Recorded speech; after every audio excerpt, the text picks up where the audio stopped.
மேச லக்னம் மேச ராசியில் பிறந்தவங்களுக்கு இந்த பேர்களெல்லாம் வைக்கக்கூடாதுன்னு சொல்லிட்டு ஒரு பெரிய லிஸ்ட் ஒன்று இப்போ பரபரப்பாக போயிட்டுருக்கு.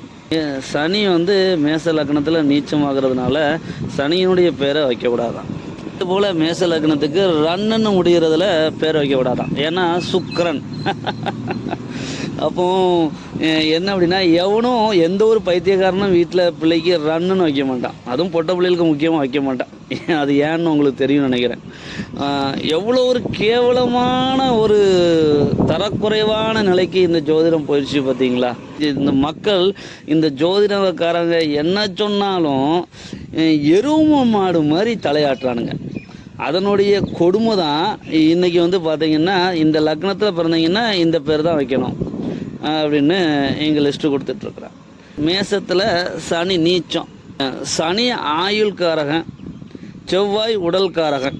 புவியில் பிறந்த எந்த ஒரு உயிரினமாக இருந்தாலும் சரி தான், அதனுடைய உடலில் இருந்து தான் இங்கே உயிர் என்பது இங்கே விடுபடணும். இதுதானே கான்செப்ட். அதனால தான் மேசத்தில் போய் சனி நீச்சமாகிறாரு. சனியினுடைய மகரத்தில் போய் ஏன் செவ்வாய் உச்சமாகிறாரு? இருந்தால் மட்டும்தான் எந்த ஒரு உயிரினத்தினுடைய உடலும் அங்கே இயங்கும். அந்த உயிர் போயிடுச்சுன்னா ஒன்றும் இல்லை.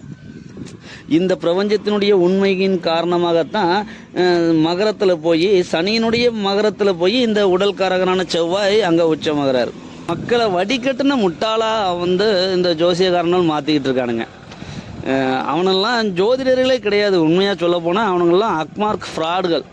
இதற்கு ஆகச்சிறந்த ஒரு உதாரணத்தை சொல்லணும் அப்படின்னா, வீட்டில் இந்த தையல் மிஷினை பற்றி ஒருத்தன் வந்தான்ல, இப்போ என்ன ரேஞ்சுக்கு போயிட்டான் அப்படின்னா, அந்த வடிவேல் ஒரு படத்தில் ஒரே நாளில் கோடீஸ்வரன் ஆகுவது எப்படி அப்படின்னு ஒரு வகுப்பு எடுப்பார்ல.